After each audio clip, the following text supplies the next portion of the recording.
보수 기독교계 단체인 문재인 하야 범국민투쟁본부가 주최한 집회에서 막말이 난무하고 과격한 행동을 선동하는 듯한 발언이 나와 파문이 일고 있습니다. 더불어민주당은 전광훈 목사를 내란 선동과 공동폭행 교사 혐의로 검찰에 고발했습니다. 기독 의료인들이 한자리에 모인 한국 의료 선교 대회가 열렸습니다. 이번 대회에서는 선교 대상 지역의 의료 공공성을 강화해야 한다는 의견이 제시됐습니다. 성경 말씀이나 묵상 내용 등 기독교 신앙을 캘리그래피와 그림으로 표현해 SNS에 공유하는 묵상 그림이 젊은이들로부터 호응을 얻고 있습니다. 문화 현장에서 복음의 메시지와 공감 가는 신앙 이야기로 좋은 반응을 얻고 있는 묵상 그림 작가들을 소개합니다. 여러분 안녕하십니까? CBS 뉴스입니다. 보수 기독교계 단체인 문재인 하야 범국민투쟁본부가 주최한 광화문 집회에서 막말이 난무하고 과격한 행동을 선동하는 듯한 발언이 나와 파문이 일고 있습니다. 더불어민주당은 전광훈 목사를 내란 선동과 공동폭행 교사 혐의로 검찰에 고발했습니다. 오요셉 기자입니다. 전광훈 목사가 총괄 대표로 있는 문재인 하야 범국민투쟁본부의 집회는 태극기와 성조기를 든 참가자들로 광화문 남측광장을 가득 메웠습니다. 전광훈 목사는 이번 집회에서도 문재인 대통령을 향해 욕설을 내뱉는 등 원색적인 비난을 서슴지 않았습니다. 전 목사는 또 3개월 전 하나님으로부터 대한민국이 망한다는 음성을 들었다면서 공산화 등의 이유를 들며 문재인 정권의 퇴진을 주장했습니다. 야, 이 문재인이 가 빨리 나와! 밤새도록 기도하다가 아침에 하나님의 음성을 들었습니다. 대한민국 망한다 이렇게 말했습니다. 그리고 지구촌에서 없어진다. 또 이날 집회에선 청와대가 계엄령을 준비 중이라는 등의 가짜뉴스도 등장했습니다.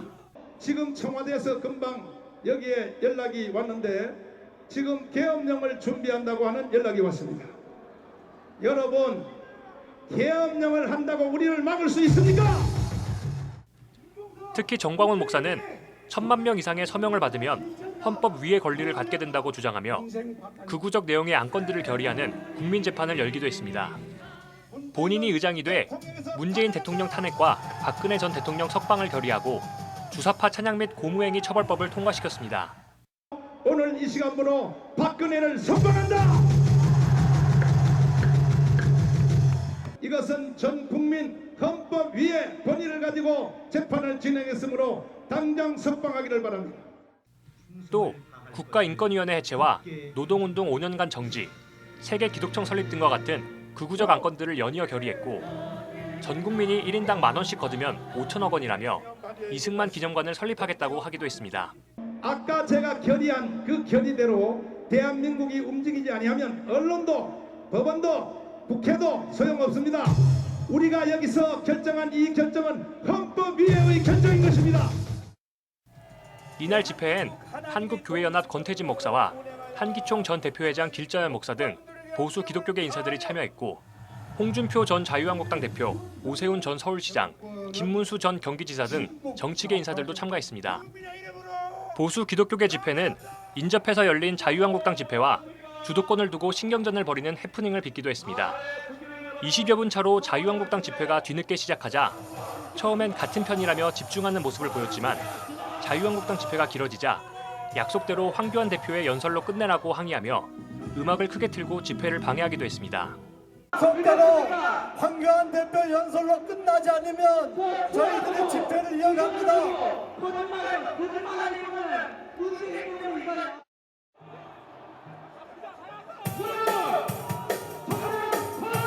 전 목사는 청와대 행진에 앞서 지금 트럭에 휘발유를 한 통 싣고 대기하는 분도 계시고 약 700개의 특수 군단들이 있다며 계엄령을 선포하면 그때 행동하는 것이라고 발언하기도 했습니다.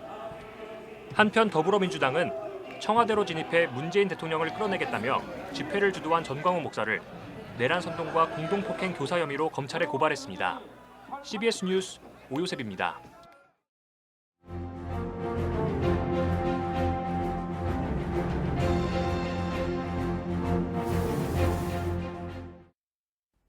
문재인 하야 범국민투쟁본부가 주최한 집회가 서울 광화문에서 열렸습니다. 이 모임은 전광훈 한국기독교총연합회 대표회장이 주도하고 있습니다. 국경 없는 기자회가 조사에 해마다 발표하는 세계 언론 자유 지수는 올해 우리나라가 조사 대상 180개 나라 가운데 41위를 기록했습니다. 우리나라 언론 자유 지수는 2016년 70위에서 2017년 63위, 2018년 43위로 문재인 정부 들어오면서 높아졌습니다. 반면 옥스퍼드 대학 연구소가 조사한 우리나라의 언론 신뢰도는 22%로 조사 대상 38개 나라 가운데 가장 낮았습니다. 우리나라 언론은 현 정부 들어서 자유를 누리면서도 신뢰를 받지 못한다는 얘기입니다. 수용자들이 언론을 신뢰하지 못하는 이유 가운데 상당 부분은 가짜 뉴스의 영향 때문일 것입니다. 듣도 보지도 못한 인터넷 언론에서부터 오랜 전통을 가진 대형 언론들도 가짜 뉴스 논란에서 자유롭지 못한 것이 현실입니다. 가짜 뉴스의 진원지가 극우 성향의 기독교 단체라는 의심은 오래전부터 제기됐습니다. 광화문 집회 전후 보수 기독교 교회의 움직임을 보면 왜 이런 의심을 받는지 알 수 있습니다. 청와대에서 계엄령을 준비 중이다. 지소미아를 파기해 북한 미사일 발사에 대해 우리 정부는 아무것도 몰랐다. 누가 들어도 사실일 것 같지 않은 말들이 광화문 집회에서 쏟아졌습니다. 대통령에 대해 욕설을 늘어놓는 등 방송에서는 언급할 수 없는 막말들도 난무했습니다.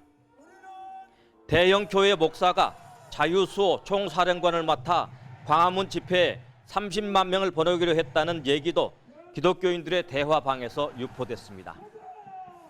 가짜 뉴스로 포장된 막말이 이에 동조하는 대중들에게 희열을 느끼게 할지는 모르겠지만 신뢰를 주지는 못합니다.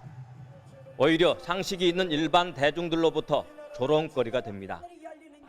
광화문 집회에서 연설자들이 떠받들었던 박정희 대통령 시절에 청와대 분수대 앞에서 반정부 집회를 한다는 것은 상상도 할 수 없었습니다.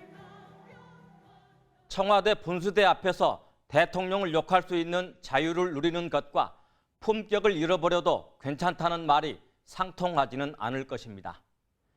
대중들에게 오랜 기간 신뢰받을 수 있는 말은 품이 있으면서도 사실에 가장 근접한 말입니다. CBS 논평이었습니다. 기독 의료인들이 한자리에 모이는 한국의료선교대회가 인천 주안장로교회에서 열렸습니다. 이번 의료선교대회에서는 선교 측면에서 의료선교의 미래 방향성을 고민했습니다. 천수연 기자입니다. 올해로 16회를 맞은 한국의료선교대회는 넥스트 세대를 넘어 세상을 향해라는 주제로 열렸습니다. 의료선교대회 30주년이자 한국기독교의료선교협회 50주년을 맞아 의료선교의 미래 방향성을 나누는 자리로 마련됐습니다. 약품과 어떤 의료팀이 구성돼서 현지에 들어가서 1차 보건 진료하고 마치 무의존 진료하는 방식 앞으로 50년은 이렇게 가도 되는 건가는 절대 우리가 어떤 깊은 질문 안에 있기 때문에 분명하게 한국 교회와 지역 교회들의 의료 선교의 패러다임은 지금 이 순간부터라도 바뀌어야 됩니다. 특강 시간에는 변화하는 사회 환경 속에서 미래 선교의 방향성을 모색했습니다.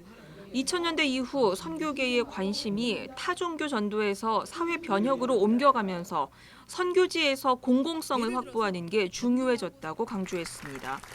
의료 선교 차원에서는 공공의료적 접근이 주목되고 있습니다. 한 마을의 의료 진료를 넘어 해당 국가의 의료 체계를 마련하는 선교로 넘어가야 한다는 겁니다. 그러기 위해선 선교 자체가 개토화돼선 안 된다는 지적도 나왔습니다. 그 선교 여행에 넌크리스천 그 의료인들 함께 초청해서 우리가 이런 하려고 하는데 우리 같이 가자. 우리가 그들만의 리그가 아니라 이미 우리가 열려 있는데 일반 사람들도 우리도 그게 선하다고 생각하는 일들을 같이 하는 것이. 이번 대회에서는 관심 영역, 주제별 소그룹 모임을 다양하게 마련해 참가자들이 보다 깊이 있게 의료 선교에 접근할 수 있도록 했습니다. 언어 안에는 그들의 문화가 들어있습니다. 그렇기 때문에 선교사라면 언어 공부하는 것은 아주 당연한 겁니다. 1989년에 시작해 2년에 한 번씩 열리는 의료 선교 대회에는 한국 기독교 의료 선교협회 소속 80여 개 의료 선교 단체들이 참여해 선교 이슈와 정보를 공유하고 있습니다. CBS 뉴스 천수연입니다.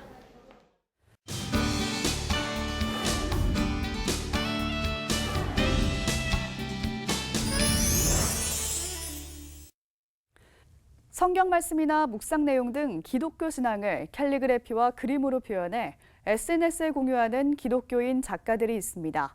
복음의 메시지와 공감 가는 신앙 이야기로 좋은 반응을 얻고 있는 묵상 그림 작가들을 이빈나 리포터가 만나봤습니다. 예수님과 한 여성이 마주보고 앉아 대화를 나누는 모습 위로 낮은 곳으로 우리를 초대하네라는 글귀가 적혀 있습니다. 최근 한 SNS 계정에 올라온 노하은 작가의 작품입니다. 일명 바이블썸이라는 SNS 계정으로 활동하는 노하은 작가는 대학 졸업반이던 지난 2015년 9월부터 성경 말씀과 찬양 가사, 자신의 신앙 고백을 담은 일러스트를 그려 공유해 오고 있습니다. 예수님을 기존 성화 작품보다 친근하게 묘사하면 비기독교인들도 예수님을 편하게 받아들일 수 있을 거란 기대에서 시작한 일입니다. 또 기독교인들도 성서 속에서만 예수님을 찾는 것이 아니라 일상 속에서 함께 하시는 예수님을 만나길 바라는 마음으로 카페와 집, 차 등 일상적인 장소를 배경으로 한 예수님 그림을 그리고 있습니다. 예수님이 너무 성서적인 그런 인물이나 뭔가 우리의 삶에 동떨어져 계신 분이 아니라 뭔가 정말 우리와 일상적인 것들을 함께하고 싶으시고 같이 공유하고 싶으신 분이라는 게 많이 전달이 됐으면 하는 바람이 있어요. 노하은 작가는 페루의 한 교회 벽화 작업을 비롯해 달력과 스티커 등의 제품 제작에도 힘쓰고 있습니다. 다양한 그림과 제품들을 통해 일상에서의 예수님을 더 알려나갈 계획입니다. 부부가 함께 묵상 그림 작업을 하는 경우도 있습니다.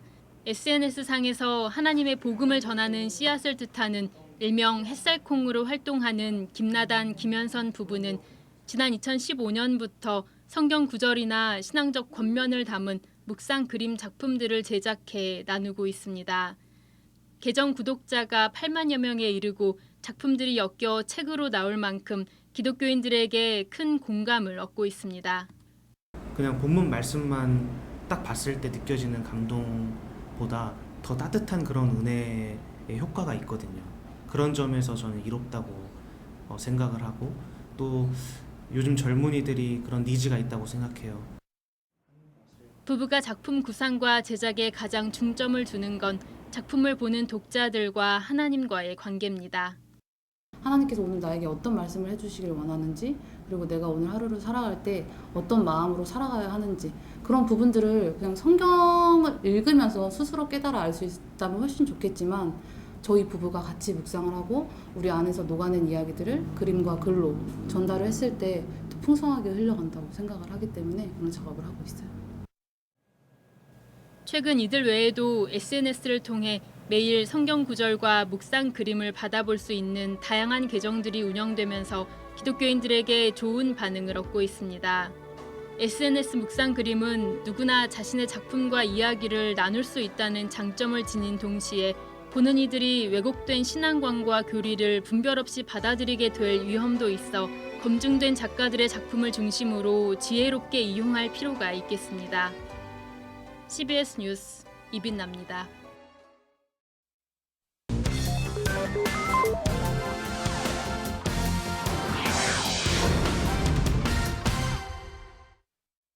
이어서 간추린 지역교계 소식입니다. 세계 성시화운동본부가 올해는 충남 당진에서 국제 성시화 대회를 열었습니다. 한편 예담 글로벌 학교는 세계 평화를 주제로 모의 유엔 총회를 열었습니다. 국제 성시화 대회가 올해는 충남 당진에서 열렸습니다. 국내외의 성시화운동본부가 참석한 가운데 세계 성시화운동본부 김상복 대표회장은 우리는 정체성이 뭔지 다시 한번 깨닫고 사역에 나서야 한다고 당부했습니다. 지금 세계 27개국에서 성시화 운동이 있고 우리나라는 광역, 시도, 군도에 이르기까지 다양한 지역에서 교파를 초월해서 단순한 복음을 목적으로 한 기관으로서 성시운동본부가 활발히 활동하고 있는 중이에요. 그걸 이번엔 당진에서 이렇게 다시 한번 추스리고 일어나서 다시 한번 힘을 얻고 동력을 일으키는 그런 기회를 삼은 것입니다. 예담 글로벌 학교가 세계 평화와 안보를 주제로 제2회 모의 유엔 총회를 개최했습니다.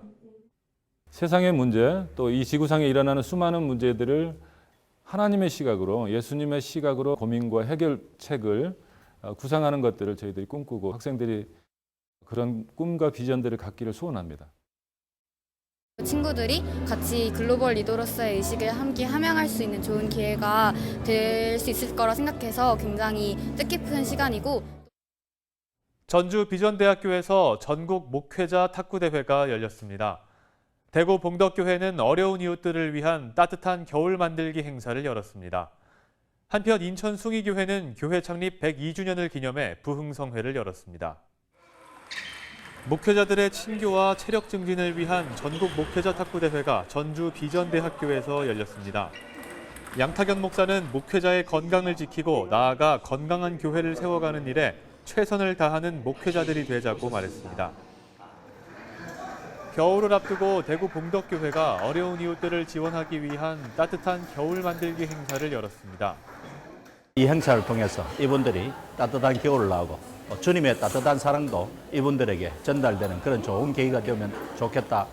봉덕교회는 대구시 남구청에 400만 원을 전달하고 참가자들에게 점심 식사를 대접했습니다. 인천 숭의교회는 창립 102주년 기념 부흥성회를 개최했습니다.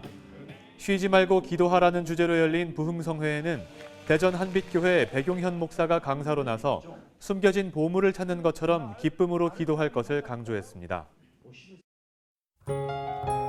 내일은 전국에 구름이 많겠고 곳곳에 비가 오는 곳이 있겠습니다. 내일 아침 최저기온은 14도에서 20도, 낮 최고기온은 17도에서 26도로 예상됩니다. 네, 이상으로 뉴스를 마칩니다. 함께해 주신 여러분 고맙습니다.